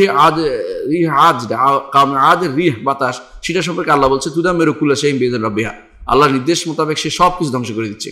তো এইভাবে বাতাসের কারণে দেখবেন জমিন শুকিয়ে কাঠি হয়ে যাচ্ছে, এই বাতাসের বৃষ্টির পড়তেছে না। আবার এমন বৃষ্টি আসতেছে, সেটার কারণে বৃষ্টিতে সব ভেসে শেষ হয়ে যাচ্ছে। বাতাসে নিয়ে আসছে বৃষ্টিটাকে। তাহলে বাতাসে অনেক সময় এইটা নিয়ে আসে। আবার দেখবেন যে খেত খামার ডুবে যাচ্ছে, এই যে কয়েকবার বন্যা হলো, ডুবে যাচ্ছে, বৃষ্টি নিয়ে আসছে, বৃষ্টি এটাকে সব কিছু ডুবাই দিচ্ছে, রাস্তাঘাট সব কিছু নষ্ট হয়ে যাচ্ছে।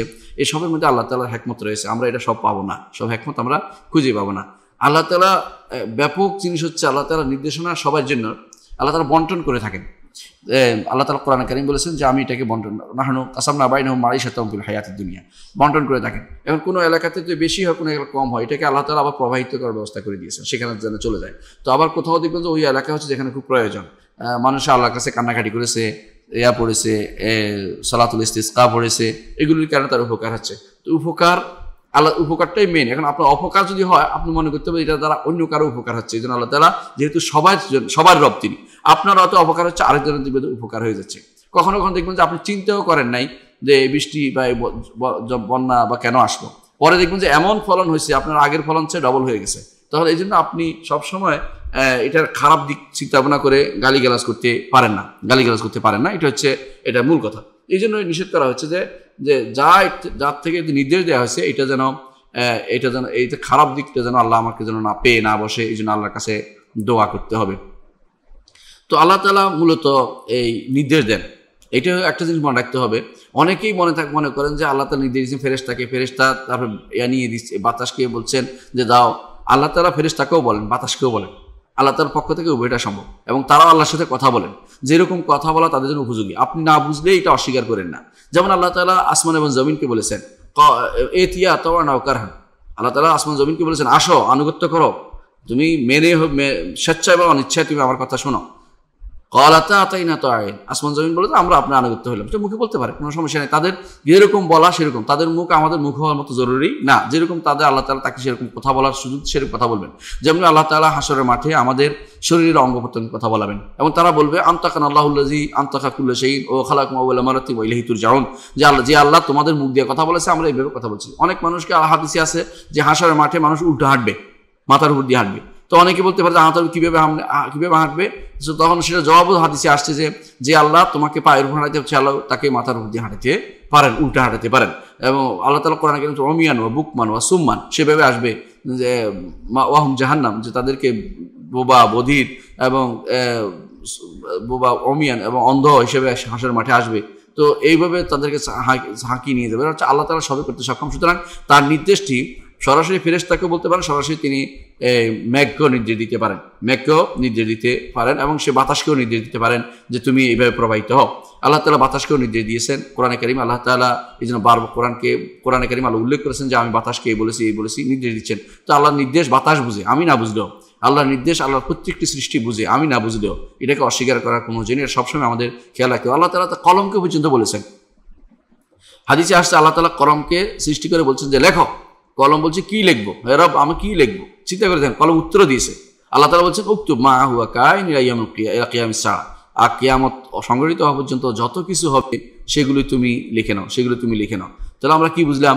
যে বাতাস আল্লাহ তাআলার সৃষ্ট জিনিস, আল্লাহ তাআলার রুবুবিয়তের দাবি অনুসারে সেটা চলে, রব হিসাবে তিনি সেটাকে পরিচালনা করেন। এই জন্য সেটাকে কোনো রকমে গালি দেওয়া যাবে না, রাসূলুল্লাহ সাল্লাল্লাহু আলাইহি ওয়াসাল্লাম তিনি বাতাসের অবস্থা দেখে কখনো কখনো তিনি কঠিনভাবে ভয় পেয়ে যেতেন। বিশেষ করে তিনি বলেছেন যে নুসরতু বিসসিবা ওয়া উহলিকাত আদুন বিদ্দুবুর, যে আমাকে সেবা মানে সকালবেলা বাতাস দিয়ে আমাকে সাহায্য করা হয়েছে, প্রশান্ত বাতাস দিয়ে। আর যেটা কওমে আদকে ধ্বংস করা হয়েছে বাতাস দিয়ে, নাম হচ্ছে দুবুর, সেটা দিয়ে ধ্বংস করা হয়েছে। সেটা হচ্ছে পেঁচানো বাতাস, যেটা স্বাভাবিক বাতাস না, অস্বাভাবিক বাতাস, এটা দিয়ে সব কিছু ধ্বংস করে দেয়। কুল্লা শাইইন বিআমরি রাব্বিহা, আল্লাহর নির্দেশ মোতাবেক সেটা তা প্রবাহিত হয় এবং তাদেরকে ধ্বংস করে দিয়েছে। তো তাদের এই বাতাসের অবস্থা বুঝতে পারে যারা মরুভূমি থাকে তারা। আমরা একবার আরাফার মাঠে ছিলাম, অনেক আগের ঘটনা বলতেছি, 2 বছর আগের ঘটনা সম্ভবত, অত 1 বছর আগে, 2 বছর আগে সম্ভবত। তো এত ঝড় বাতাস আসছে, আমরা মনে করি না যে আমরা মানে বেঁচে থাকার মতো অবলম্বন রক্ষী দেখছিলাম। কারণ হচ্ছে যারা উপত্যকার নিচে আছে তারা অনেকটা একটু সাবধানতে আছে। আমাদের তাঁবু পড়েছিল পাহাড়ের উপরে তারা দিয়েছে কঠিন গদ দিয়েছে, পর্যন্ত মাটি নিচে পুঁতে, কিন্তু একবার তারা সেটা যেন উঠাই আবার ফেলে, এরকম অবস্থা। মানে আল্লাহর ইচ্ছা যে আমরা কেউ মারা পড়েনি, কিন্তু আমরা দেখেছি যে বাতাসের যে কি তীব্রতা, বাতাসের যে আল্লাহ যদি না থামায় কেউ থামাইতে পারে না, এটা হলো প্রমাণ যে এটার পক্ষে কারো পক্ষে এর বিরুদ্ধে দাঁড়ানো সম্ভব না। সুবহানাল্লাহ, আল্লাহর একটি বাতাসের বিরুদ্ধে কেউ দাঁড়াতে পারে না। কত আস্ফালন করে মানুষ, কত বাড়াবাড়ি করে, অথচ বাতাসটাকে নিয়ন্ত্রণ করার ক্ষমতা কেউ কোনোদিন অর্জন করতে পারেনি, পারবেও না। কারণ এটা আল্লাহর বাহিনী, আল্লাহর একটি বাহিনী হচ্ছে বাতাস। আমরা এতক্ষণ এইটাই আলোচনা করলাম এই জন্য, বোঝানোর জন্য যে বাতাস মূলত আল্লাহর সৃষ্ট, আল্লাহ তাআলার সৃষ্ট। আমরা যেমন সৃষ্ট, অনুরূপভাবে সৃষ্টির কর্মকাণ্ডের বিরুদ্ধে গালিগালাজ করা ঠিক না। আমরা যেটা আল্লাহর কাছে আসছে, আল্লাহ ভালোটা আমাকে দাও, খারাপটা আমার থেকে দূরে রাখো। এই জন্য দেখবেন একজন মেয়েকেও বিয়ের পরে তার মুখে চুলে হাত দিয়ে প্রথমে বলতে হয়, আপনারা জানেন সেই মাসালা, শুরু বলতে আল্লাহ এই মহিলার যত ভালো সেটা আমাকে দান করো, এই মহিলা যত খারাপ চরিত্র তা থেকে দূর করো। তাহলে বোঝা গেল যে সৃষ্ট জিনিসের আপনি সরাসরি কাউকে গালি দিতে পারেন না, আপনি তার ভালোটা চাইবেন, খারাপটা থেকে আশ্রয় চাইবেন আল্লাহর কাছে, এটা শরীয়তের বিধান। তো তেমনিভাবে এখানেও কখনো বাতাসকে গালি দেওয়া শরীয়ত অনুমোদন করে না। তো এই জিনিসটাকে আমরা বিভিন্ন বলেছি যে কখনো কখনো সেটা মাকরুহ হয়, কখনো হারাম হয়, কখনো শিরক হয়, কখনো কুফর হয়, শিরকে আকবর হয়, শিরকে আসগর হয়, বহুত কিছু আপনি দেখতে পাচ্ছেন একটি মাসালার মধ্যে। কেন? আপনি কি সেন্সে সেটা ব্যবহার করছেন সেটার উপর নির্ভর করবে আপনার এটা হুকুম কি হবে। এই জন্য শেখ মোহাম্মদ ইবনে আব্দুল ওয়াহাব রাহিমাহুল্লাহ, শেখুল ইসলাম, তিনি এটাকে রেখে দিয়েছেন বাবুন নাহি, নিষেধ। ঠিক আছে, নিষেধের পরে কি হবে হুকুম এটা তিনি বলে দেন না, কারণ এটা দায়িত্ব রয়েছে। হাদিসে যেভাবে আসছে, ইমাম তিরমিজি এভাবে, ইমাম নাসাই এভাবে, তারা যেহেতু এভাবেই তারা অধ্যায় অনুচ্ছেদ বিন্যাস করেছেন, তিনি সেভাবে অনুচ্ছেদ বিন্যাস করে এটা নিয়ে এসেছেন যেন আমরা বুঝতে পারি দ্বারা হুকুম কি হবে, এটা নিয়ে আলোচনা হতে পারে। আমরা এই অধ্যায়টার আলোচনা আপাতত শেষ করলাম, একটি হাদিস নিয়ে আমরা আলোচনা করেছি। এখন আমরা আলোচনা করব অধ্যায়ে কি কি শিক্ষা রয়েছে। এই অধ্যায়ের শিক্ষার মধ্যে প্রথম শিক্ষা হচ্ছে, শেখ বলতেছেন অফি মাসাইল, এই অধ্যায়ে কিছু মাসালা রয়েছে, উপকারিতা রয়েছে, কিছু মাসালা, কিছু শিক্ষা রয়েছে। এক নম্বর শিক্ষা হচ্ছে আল উলা, আন্নাহিউ আনসাবির রিহ, বাতাসকে গালি দেওয়া থেকে নিষেধাজ্ঞা। এই জন্য কখনো বাতাসকে গালি দিব না। সেই বাতাসকে যেমন গালি দিব না, একই পর্যায়ে সূর্যকেও গালি দিব না, চাঁদকেও গালি দিব না, একই পর্যায়ে আল্লাহর কোনো সৃষ্টিকে গালি দিব না। কারণ এই গালিটাই বেহুদা কাজ। আল্লাহ এটা ধীরে ধীরে আল্লাহর সৃষ্টির আল্লাহ তাআলার কর্মকাণ্ডের বিরুদ্ধে আপত্তি তোলা হয়। এই জন্য সেটা করা যাবে না। আপনার ভালোটা চাইবেন আল্লাহর কাছে, খারাপটা থেকে আপনি আশ্রয় চাইবেন। এই জন্য গালিগালাজটা কখনো বিশুদ্ধ মানুষের ভাষা না গালিগালাজটা। এই জন্য রাসূলুল্লাহ সাল্লাল্লাহু আলাইহি ওয়াসাল্লাম বলেছেন, আল্লাহ আনুনা লা ইয়াকুনু শুহাদা ওয়ালা শুফা ইয়াউমুল কিয়ামা। যারা লানত করে বেড়ায়, অর্থাৎ যারা অভিশপ্ত ডাকে, সবসময় মানুষকে লানত করে, গালিগালাজ করে, এরা কিন্তু কখনো শফি হবে না, অর্থাৎ সুপারিশকারী হবে না। মানে তারা একটা বড় নেয়ামত থেকে মাহরুম হচ্ছে। ওলা শুহাদা, এবং তারা সাক্ষী হিসেবে আল্লাহ তাআলা তাদেরকে দিবে না। সাক্ষী কিসের? হাসরের মাঠে ঈমানদাররা সাক্ষী দিবে যে প্রত্যেক নবী, আমাদের এই মুসলিম ঈমানদাররা সাক্ষ্য দিবে, এই নবীর উম্মতরা সাক্ষ্য দিবে যে প্রত্যেক নবী তার উম্মতের কাছে বাণী নিয়ে গেছে। কিন্তু যারা এই গালিগালাজ করবে, তারা এই সাক্ষী হিসেবে আল্লাহ সম্মানিত মর্যাদা তারা যেতে পারবে না। অনুরূপভাবে রাসূলুল্লাহ হাদিসে আসছে যে তিনি গালি দেওয়াকে নিষেধ করেছেন। একজন আবার তিনি বলছেন লানত করাকে কতল সাথে তুলনা করেছেন, লানত হত্যা করার মতো তুলনা করেছেন, লানুল রাজুল কাতলিহি, কাউকে লানত করাটা। এবং রাসূলুল্লাহ সাল্লাল্লাহু আলাইহি ওয়াসাল্লামের সময় একসাথে এক লোক ছিল, সে একটা প্রাণীকে লানত করেছে। রাসূল বলেন যে সে যেন আমার সাথে না থাকে, লানত করেছে, লানত মারলো, অভিশপ্ত হয়েছে, এখন এটা যেন আমাদের সাথে না থাকে, এটা আমাদের সাথে তাড়াই দেয়, এটা আমাদের সাথে থাকতে পারবে না। কত মারাত্মক জিনিস, এটা আমরা স্বাভাবিকভাবে অনবরত গালিগালাজ বা লানত করে যাচ্ছি, এটা কিন্তু খুব খারাপ জিনিস। এইগুলি যেন আমরা না করি।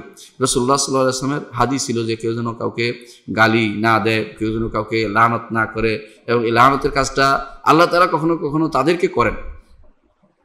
রাসূলুল্লাহ সাল্লাল্লাহু আলাইহি ওয়াসাল্লাম কাউকে, এবং তিনি বলেও দিয়েছেন আল্লাহ যদি আমি কাউকে গালি থেকে যেন তার জন্য রহমত হিসেবে পরিণত হয়। কাউকে যদি কোনো আমি দেন নাই তিনি কাউকে, তারপরে তিনি রহমত হিসেবে বলছেন। কাউকে যদি খারাপ মন্তব্য করে থাকে, কাউকে বদদোয়া করতে সেজন্য রহমত হিসেবে হয়। এই জন্য রাসূলুল্লাহ সাল্লাল্লাহু আলাইহি ওয়াসাল্লামের বদদোয়াটাও রহমত হয়ে গেছে। কাউকে ওয়াইহা বলছে, কাউকে ওয়াইহাকা বলছে, কাউকে এই যে যাই বলছে সবই রহমত হিসেবে পরিচালিত হচ্ছে। কিন্তু আমাদের তো আর সেটা হবে না, আমাদের তো গালিগালাজ থেকে দেবে। এই জন্য রাসূলুল্লাহ সাল্লাল্লাহু আলাইহি ওয়াসাল্লাম কোরআনে কারিমে আল্লাহ তাআলা নিষেধ করেছেন, ওয়াইয়াদুল ইনসানু বিশাররি দুআউ বিল খাইরি ওয়া কানা ইনসানু আজুলা, যে মানুষ কি করে, কল্যাণের কথা না করে অকল্যাণ দিয়ে শুরু করে দেয়, অকল্যাণের দোয়া বেশি করে।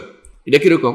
বাবা মা বিশেষ করে নিষেধ করা হয়েছে। বাবা মা কি করে, কোনো কষ্ট করলে ছেলের উপরে গালিগালাজ শুরু করে দেয়, আল্লাহ ছেলেটারে এই আল্লাহ এরে করো, আল্লাহ এরে করো, এরে এ দেখে না কেন, এরে মৃত্যু দেখে না কেন, এ করার কেন, এরে কেউ নিতে পারে না, এরে নিয়ে যাও, মুখে নিয়ে যাও, বাগে খাক, এরকম বলতে থাকে। এগুলি সবই হচ্ছে আল্লাহ তাআলা নিষিদ্ধ করেছেন। তিনি বলেছেন ওয়াইয়াদুল ইনসান বিশাররি দুআউ বিল খাইরি, যে মানুষ কি করে কল্যাণের দোয়া বাদ দিয়ে অকল্যাণের দোয়াগুলি করে, এতে করে ক্ষতি কিন্তু তার নিজের উপর ডেকে আনছে। কারণ সে তো দোয়াটা কবুল হয়ে যাবে, আর ছেলে আরও বেশি খারাপ হয়ে যাবে। এই জন্য অকল্যাণের দোয়াগুলো কখনো করতে নাই, হেদায়েতের দোয়া করতে হয়, আল্লাহ যেন তাকে সঠিক পথে পরিচালিত করে। আল্লাহ শিখিয়ে দিয়েছেন, বলতে হয় রব্বানা হাবলানা মিন আজওয়াজিনা ওয়া যুররিয়াতিনা কুররাতা আয়ুন ওয়াজআলনা লিল মুত্তাকিনা ইমামা। শিক্ষা দিয়েছেন কিভাবে দোয়া করতে হয়। বলেন নাই যে তোমরা সন্তানদেরকে গালিগালাজ করো। এটা হচ্ছে আসলে আল্লাহ দেয়া শিক্ষা। রাসূলুল্লাহ সাল্লাল্লাহু আলাইহি ওয়াসাল্লাম তাই শিক্ষা দিয়েছেন। কখনো তিনি কাউকে লানত করেছেন, শুধু কাফের ছাড়া, যারা কাফের তাদের ছাড়া, যাদের আল্লাহ যারা সরাসরি আল্লাহ তাআলা রাসূলের বিরুদ্ধে নেমেছে, তাদের ছাড়া কাউকে তিনি লানত করতেন না। অন্যভাবে আমরাও এভাবে কাউকে লানত না করি। বিশেষ করে ঈমানদার হলে কোনোভাবেই সেটাকে লানত করা যাবে না। আর আল্লাহর সৃষ্টি কোনো কিছুকে লানত করা যাবে না। আল্লাহর সৃষ্টি কোনো কিছুকে, অর্থাৎ যেগুলো নয়, বিবেকবান জিনিস নয়, সেগুলোকে লানত করা যাবে না। ধরুন আপনি বাঘের লানত করলেন, কি জন্য বাঘের লানত করলেন? বাঘের কাজ বাঘে করতেছে, আপনি বাঘের কাছে যাচ্ছেন কেন? ওখানে যে আপনি বাঘের সামনে পড়লে তো আপনি খেয়ে ফেলবেন, লানত করা কি দরকার? সেইটা তার খাবার, সে আল্লাহ তাআলা তার জন্য এটা এইভাবে নির্ধারণ করেছে। তো একটা সাপের লানত করলেন, কি জন্য আপনি সাপের কাছে যাচ্ছেন কেন? সেটা তার কাজই হচ্ছে এই কাজটা করা, শুধু সেটা করছে নিজেকে বাঁচানোর জন্য। সে সাধারণত আক্রমণ করে, সেই খুঁড়ে বিঁধে কাউকে মারার জন্য দৌড়ে বেড়ায় না। এটা হচ্ছে আমাদের ধারণা। এই জন্য তো আমরা বুঝতে পারলাম যে এই বাতাসকে গালি দেওয়া নিষেধ। তেমনিভাবে আল্লাহর কোনো সৃষ্টি যেটা সরাসরি আক্রমণাত্মক নয়, তাকে বা যেমন কাফের ছাড়া অন্যগুলিকে, বিবেকহীন কোনো কিছুকে বা আল্লাহ তাআলা যাদেরকে আমাদের জন্য বিধিবিধান দিয়ে বাধ্য করেন নাই, তাকলিফ করেন না, মুকাল্লাফ বানান নাই, তাদেরকে গালিগালাজ করা নিষিদ্ধ, গালিগালাজ করা যায় না। অনুরূপভাবে দেখেন রাসূলুল্লাহ সাল্লাল্লাহু আলাইহি ওয়াসাল্লাম গালিগালাজ বিষয়টা এতই বেশি মারাত্মক যে রাসূলুল্লাহ সাল্লাল্লাহু আলাইহি ওয়াসাল্লাম তিনি গালিগালাজ থেকে নিষেধ তো করছেনই, গালিগালাজ থেকে কখনো গালিগালাজের উপকার হয় না সেটাও বলে দিয়েছেন। সুতরাং গালিগালাজ দ্বারা আমাদের কোনো উপকার নাই, এই জন্য বাতাসকেও আমরা গালি না দেই। দ্বিতীয় জিনিস হচ্ছে যে ইরশাদ বলছেন আস্তানি, দ্বিতীয় হচ্ছে আল ইরশাদ ইলাল কালামিন নাফি ইযা রাআল ইনসান মা ইয়াকরা। একজন মানুষ যখন খারাপ কিছু দেখে সে কি বলবে এটা সেখানে বলে দেওয়া হচ্ছে। তো একজন মানুষ খারাপ কিছু, যে কোনো জিনিসে সৃষ্টির কোনো কিছু খারাপ দেখলে, যে কোনো সৃষ্টি কোনো কিছু খারাপ কিছু দেখলে সে যেন কি বলবে সেটা বলবে, আল্লাহ আমি এর ভালোটা চাই, খারাপটা থেকে মুক্তি চাই। তো এই ভালোটা চাই, খারাপটা থেকে মুক্তি চাই, এইটা যেন সে খেয়াল রাখে, অর্থাৎ যেন সে ভালোটা চায়, ভালো থাকতে পারে কোনো একটা জিনিস। সৃষ্টির কোনোটাই আল্লাহ তাআলার সৃষ্টির কোনোটাই পুরোপুরি খারাপের মধ্যে নেই। আপনার ধারণা ভুল হতে পারে যে কখনো সৃষ্টি কখনো খারাপের মধ্যে থাকতে পারে না, সৃষ্টির মধ্যে পুরোপুরি খারাপ হতে পারে না। পুরোপুরি খারাপ কি? পুরোপুরি খারাপ আল্লাহ সৃষ্টি করছেন দুনিয়াতে, পুরোপুরি খারাপ বলে বানিয়ে দিয়েছেন কাকে? শয়তানকে সে বলেছেন। কিন্তু ইমানদার মানুষ কখনো পুরোপুরি খারাপ না, কখনো ইমান আনলে ভালো, আর খারাপ কাজ করলে খারাপ। তো আখিরাতে পুরো খারাপ আছে, পুরো ভালো আছে। পুরো ভালো হচ্ছে জান্নাত, পুরো খারাপ হচ্ছে জাহান্নাম। দুনিয়াতে সবই আপেক্ষিক, অবস্থা অনুসারে ভালো, অবস্থা অনুসারে খারাপ। আপনি কোনটা কীভাবে ব্যবহার করছেন সেটার উপর নির্ভর করবে। সেই জন্য আপনি যখন আপনার অপছন্দ হলে আপনি বলবেন যে আল্লাহ ভালোটা চাই, খারাপটা থেকে আমি মুক্তি চাই। এইটার ভালো, এটা জানিয়ে আসছে এটার ভালো, এটা যা নির্দেশ দিয়েছে এটার ভালো, আমি সবটা চাই। এটার খারাপ, এটা জানিয়ে আসছে এটার খারাপ, এবং এটা যা নির্দেশ দিয়ে খারাপ করার জন্য নির্দেশ দিয়েছেন সেটার খারাপ, সবই থেকে আমি আশ্রয় চাই। এইভাবে আমরা আশ্রয় চাইবো আল্লাহর কাছে। তৃতীয় যে শিক্ষা এখানে পাই সেটা হচ্ছে আল ইরশাদ ইলা আন্নাহা মা'মুরা। এটা গুরুত্বপূর্ণ দিকে নির্দেশ দিচ্ছেন যে আমাদের সবসময় মাথায় রাখতে হবে আল্লাহর নির্দেশে সেটা পরিচালনা করে। আল্লাহর নির্দেশে পরিচালিত হয়, বাতাস আল্লাহর নির্দেশে পরিচালিত হয়, সূর্য আল্লাহর নির্দেশে পরিচালিত হচ্ছে, চাঁদ আল্লাহর নির্দেশে পরিচালিত হচ্ছে। তেমনিভাবে আল্লাহর এই সমস্ত সৃষ্টি সম্পূর্ণ যাদেরকে আল্লাহ মুকাল্লাফ বানান নেই, ইবাদতের জন্য তৈরি করেন নাই, তারা দাসত্ব করে যাচ্ছে, মেনে যাচ্ছে, রুবুবিয়তের নির্দেশনা অনুসারে তারা মেনে যাচ্ছে। আপনি যদি গালিগালাজ করেন, আপনি আল্লাহ তার রুবুবিয়তের বিরুদ্ধে গেলেন। তারা নির্দেশ পরিচালনা করছে। এই জন্য যখন বাতাস আসে অথবা বৃষ্টি আসে, অনেকে যেভাবে গালিগালাজ করে সেটা হচ্ছে আল্লাহর নির্দেশের বিরুদ্ধে লেগে যাওয়া, এই জন্য এটা করা যাবে না। আপনাকে জানতে হবে যে এটা আল্লাহ তাআলা সেটা পরিচালনা করতেছেন, আল্লাহ তাআলা তিনি সেটাকে নির্দেশ দিয়েছেন, এই জন্য সেটা চলছে। এই দিকে আমাদের দৃষ্টি দিতে হবে। চতুর্থ শিক্ষা হচ্ছে আন্নাহা কাদ তু'মারু বিখাইরিন ওয়া কাদ তু'মারু বিশাররিন। হ্যাঁ, এদিকে আমাদের খেয়াল রাখতে হবে যে কখনো কখনো এগুলো খারাপের নির্দেশনা, খারাপের দিকে আল্লাহ তাআলা খারাপ নির্দেশনা দেওয়া হয়েছে, তাকে কখনো ভালোর দিকে নির্দেশনা দিয়েছেন, অর্থাৎ খারাপ করার জন্য নির্দেশনা দেওয়া হয়েছে অথবা ভালো করার জন্য নির্দেশনা দিয়েছেন। হ্যাঁ, তো ভালো করার জন্য নির্দেশনা দিয়েছেন, সেই জন্য সে ভালো করবে, আর খারাপের জন্য নির্দেশনা যদি দেওয়া হয় সেটা অনুসারে সেটা পরিচালিত হবে।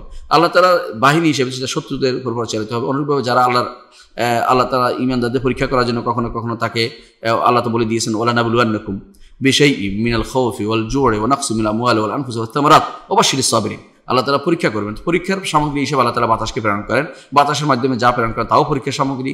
ঈমানদাররা সবর করে, তারা আল্লাযী ইযা আসাবাতহুম মুসিবাতুন ক্বালু ইন্না লিল্লাহি ওয়া ইন্না ইলাইহি রাজিউন। এর বিপরীতে আল্লাহ তাআলা কখনো বাতাসকে দেন কাফেরদের বিরুদ্ধে শাস্তি হিসেবে, যারা অন্যায় করে তাদের শাস্তি হিসেবে দেন। তো কখনো শাস্তি হিসেবে, কখনো পরীক্ষা হিসেবে আল্লাহ তাআলা ঈমানদারদের উপরে, কাফেরদের উপরে শাস্তি হিসেবে আর ঈমানদারদের উপর পরীক্ষা হিসেবে দিয়ে থাকেন। অথবা ঈমানদারদের মধ্যে যারা গুনাহগার তাদের গুনাহ কমানোর জন্য। কারণ ঈমানদার যে কোনো জিনিস ব্যথা পায়, কষ্ট পায়, আঘাত পায়, সুইয়ের আঘাত ঢুকে, অথবা সে বাতাসে কষ্ট পাচ্ছে খুব বেশি, এই সবই কিন্তু তার গুনাহকে ক্ষমা করে। এই জন্য অনেক সময় দেখবেন যারা হজ করতে যায়, এটা কিন্তু অনেকটা দৃশ্যনীয়, লক্ষণীয় বেশি। সেটা হচ্ছে দেখবেন যে নিয়ম হচ্ছে মুজদালিফার রাতিতে খোলা, বেশিরভাগ সময় আমরা খোলা, এখানে কোনো তাবু নেই যে খোলা আকাশের নিচে থাকে। বাতাস এত বেশি বাতাস হয়, অনেকে বলে এত বাতাস কোথায় যাবো, কোথায় জাগারও জায়গা নেই, কারো কোনো তাবু তো নাই যে ভিতরে যাবে, কোথাও কোনো কিছুই পাওয়া যাচ্ছে না। তখন এই বাতাসটা তখন তার জন্য কি হয়, আল্লাহর পক্ষ থেকে গুনাহ হরণকারী হয়, কারণ সেটা তো আল্লাহর পক্ষ থেকে প্রবাহিত হচ্ছে এবং তাকে কষ্ট দিচ্ছে। এই কষ্টের কারণে সবর করলে আল্লাহ তাআলার পক্ষ থেকে তার জন্য রয়েছে ভালো কিছু, কারণ সেটা তার কল্যাণ করে নিবে। তাহলে আমরা বুঝতে পারছি আল্লাহ তাআলার কোনো কর্ম হিকমত থেকে খালি নয়। এই জন্য মোট কথা এটাই বলতে চাচ্ছি, ঈমানদার মানুষ কখনো বা বান্দা, যে কোনো মানুষ, বান্দাদের উচিত নয় আল্লাহ তাআলার ফয়সালা এবং আল্লাহর তাকদীরের উপর, আল্লাহ তাআলার ফয়সালা, আল্লাহর নির্দেশনা, আল্লাহ নির্ধারণের উপরে কোনো ফোড়ন কাটা, আপত্তি তোলা, এতরাজ করা, কেন এটা করলো, এটার করা উচিত নয়, জায়েজ নয়। সাথে সাথে আরও জায়েজ নয় অতিরিক্ত গালিগালাজ করা, অতিরিক্তভাবে তাই গালিগালাজ করা জায়েজ নয়। অনেক সময় বৃষ্টি বেশি হইতে লাগলে অনেক গালিগালা শুরু করে দেয় যে এই মার্গিয়ার লাগছে, ওই লাগছে, সেই লাগছে, হ্যাঁ অমুকের এই সমস্যা। আবার কেউ কেউ তো নাউজুবিল্লাহ বলে যে অমুকের বিয়ের, অমুকের হিন্দুদের ওইটা লাগছে বলে এটা হচ্ছে। এই জাতীয় করাটা জায়েজ নেই, কারণ আপনি কার কি হচ্ছে না, ওরা এগুলি বর্ষাকে ওরা ইবাদত করে, এই জন্য তারা বর্ষাকে তারা পছন্দ করে। বর্ষার জন্য তাদের বর্ষার নিয়ম, আল্লাহ তাআলার নিয়ম আছে, এই সময়টা দেন, সেই সময়টা হয়, তো নিয়ম অনুসারে চলতেছে। তারা এই সময়টাকে বেছে নিয়েছে তাদের শিরকি ইবাদতের জন্য।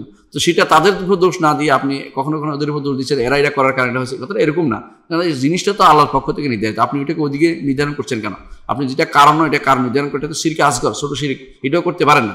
এই জন্য ইমানদার কখনো বলছে যেটাকে আল্লাহর তাকদিরের উপরে, ফয়সালার উপরে কোনো আপত্তি করবে না। ইমানদার আল্লাহ তাআলার কোনো কিছুকে সৃষ্ট কোনো কিছু গালি দিবে না, এবং আল্লাহ তাআলা ইমানদার আল্লাহ তাআলার যে সমস্ত প্রাকৃতিক যে সমস্ত নির্দেশনা আছে এগুলিকে যথাযথ মেনে নিতে হবে, যে আল্লাহ নির্দেশ এটা।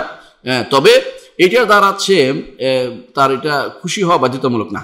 হ্যাঁ, এটা দ্বারা সব সে পাবে না। যদি সে তওবা করে সব পাবে, যে যদি সে সবর করে তখন সব পাবে। এর আগ পর্যন্ত আল্লাহর এইটা আকাশে মেঘ উঠছে এই জন্য সে সব পাবে না, কিন্তু সব পাবে যখন সে আল্লাহর নির্দেশকে, আল্লাহর এইটাকে মেনে নিচ্ছে, যে মেঘ আসছে আলহামদুলিল্লাহ আল্লাহ যা দিচ্ছে সে ভালোর জন্য, তখন সে সব পাবে। তো আল্লাহ তাআলার যে সমস্ত প্রাকৃতিক যে সমস্ত নির্দেশনা আছে এগুলোকে যদি কোনো কেউ শারঈ নির্দেশনা অনুসারে মেনে চলে তার কিন্তু সব হয়।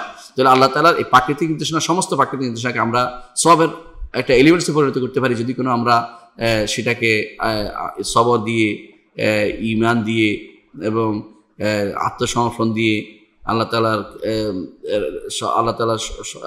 ফয়সালার সন্তুষ্টি প্রকাশ করে যদি আমরা নিতে পারি, তাহলে আমাদের সেটা হবে ইবাদতের অন্তর্ভুক্ত, এবং সেটা হয়ে যাবে খুশির খবর। আর যদি এটা না করি, ইবাদত না করি, গালিগালাজ করি, দাওয়াত দোয়া না করি, যেটা দোয়া শিক্ষা দিয়েছে, তাহলে আমরা হয়ে যাব হতভাগা সম্প্রদায়।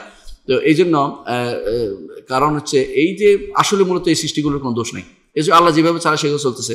তো আল্লাহর আপনি যখন বিরোধিতা করবেন তখন হচ্ছে আল্লাহর নির্দেশনা বিরোধিতা শুরু করে দিলেন, এটা কিন্তু এই জন্য করা যায় না। হ্যাঁ, তো করা যাবে কি, নির্দেশনাগুলো যেগুলি ক্ষতিকর আপনি সেগুলো বাঁচার চেষ্টা করবেন, এটা কিন্তু সত্য। আপনি দেখতে পাচ্ছেন সাপে কামড়, জানে বলবেন না যে সবর করে সাপে কামড় দেখ, এটা না, আপনি সেখান থেকে পালাবেন, কারণ এটা শরীরে নির্দেশনা আছে, ক্ষতিকর জিনিস মেরে ফেলতে বলা হয়েছে আপনাকে, সেখান থেকে দূরে যাবেন। আপনি দেখছেন যে এখানে থাকলে কবিরা গুনাহ হবে, বলতে এটা আল্লাহর তাকদির মেনে নিচ্ছে, কবিরা গুনাহ হোক, এটা হলো হাস্যকর জিনিস, আপনি এখান থেকে পালাবেন, সেখান থেকে যেন কবিরা গুনাহ না হইতে ব্যবস্থাপনা করবেন। তবে গালিগালাজ করবেন না যে এখানে থাকলে অমুকে, যেহেতু এখানে সাপ আছে এখানে সাপের গালিগালাজ, এটা করবেন না। বরং সাপ থেকে আল্লাহ তার হ্যাকমত দিয়েছেন, সে আপনাকে হ্যাকমত বলেছেন, আপনি দৌড়ে যান, পালিয়ে যান এখান থেকে। তো সুতরাং আপনি দুইটা একটার সাথে একটা কন্ট্রাডিক্টরি লাগাবেন না, আর একটা দুইটাকে একও করে ফেলবেন না। আল্লাহর কাউনি নির্দেশ আছে একটা, শারঈ নির্দেশ আছে একটা, এটাকে যথাযথভাবে তার জায়গায় রাখতে হবে। অর্থাৎ প্রাকৃতিক নির্দেশনা আর শরীয়তগত নির্দেশনা দুইটার মধ্যে আমরা এই এক করে যারা করেছে, এদের মধ্যে করেছে কে, ইবনে আরবি করেছে, ইবনে হুদ করেছে, তিলমিসানি করেছে।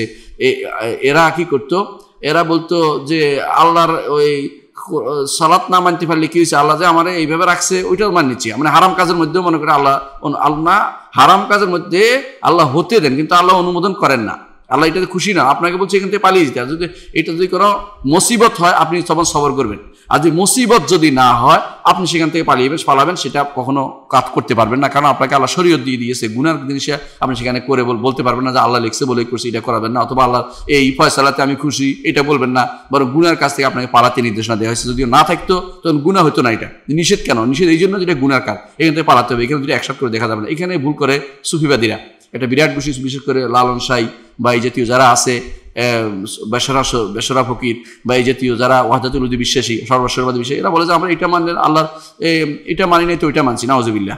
না, আল্লাহর নির্দেশ আপনাকে প্রতিপালন করতে হবে। আর যখন আল্লাহর কোনো বিপদ আপদ আসবে আল্লাহর পক্ষ থেকে, সেটাকে আপনি ধৈর্য ধারণ করতে হবে, এবং সেটাকে আপনার যতটুকু আপনার ক্ষমতা আছে এটা দিয়ে প্রতিরোধ করতে হবে। প্রতিরোধও জায়েজ আছে, বিপদ আপদে প্রতিরোধ অবস্থা বেঁচে থাকা জায়েজ আছে। এবং তখন বৃষ্টি হইলো আপনি বলেন যে না, আমি কেন বৃষ্টি হলো, আমি বৃষ্টিতে ভিজবো, খুশি করার জন্য আল্লাহ, এটা আল্লাহ বলে নাই। হ্যাঁ, বৃষ্টিতে ভিজা যদি রাসূলুল্লাহ সাল্লাল্লাহু আলাইহি ওয়াসাল্লাম যেটা বলতেন ওইটুকু করা যাবে, যে প্রথম বৃষ্টি হলো রাসূল বুকে পানি দিতেন, যে আল্লাহর পক্ষ থেকে হাদিস ও হাদিম রাব্বি, উপর থেকে আসছে, আমার রব উপরে আছেন। এটা ইমামরা এটা দিয়ে দলিল দিয়েছেন, রব্বুল আলামিন উপরে, আমার গ্রন্থ রহমান আরশের উপর উঠেছেন। সবাই, আমি চাই সবাই একটা কপি কিনেন, এটা এই জন্য যে সেটা আমার টাকার কোনো লাভ হচ্ছে এটা না, বরং লাভ হচ্ছে এটা আকীদার মৌলিক জিনিসগুলো, বিশেষ করে আসমা সিফাতের ক্ষেত্রে আমাদের সেখানে আলোচনা হয়েছে, এবং এটা পড়লে অনেক কিছু বুঝতে পারবেন যে আমরা কেন এই বিষয়টার উপর জোর দিই যে মানুষ আসমা সিফাত যতক্ষণ পর্যন্ত ঠিক না হবে তার তাওহীদ ঠিক হবে না এবং তার ঈমান ঠিক হবে না। এটা কেন জোর দিই এটা বুঝতে পারবেন, এই জন্য বইটা আপনারা পড়ে নেবেন। আশা করি এই বিষয়টা বুঝতে পারছেন। এটা পাবেন কাশফুল প্রকাশনীতে, কাটাবনাও পাবেন এবং বাংলা বাজারেও পাবেন, সেখান থেকে নেবেন। আর যদি কোনো দরকার আমার থেকে ফোন করে নিতে সেটাও ফোন করে পরে জেনে নেবেন। তো আমরা যেটা বলছি, আমরা আজকের আলোচনা এখানে, এই দার্সের আলোচনা এখানে শেষ করতে চাই। আমরা আর আজকে লম্বা করছি না। সুবহানাকাল্লাহু ওয়া বিহামদিকা আশহাদু আল্লা ইলাহা ইল্লা আনতা আস্তাগফিরুকা ওয়া আতুবু ইলাইক। আসসালামু আলাইকুম ওয়া রাহমাতুল্লাহি ওয়া বারাকাতুহু।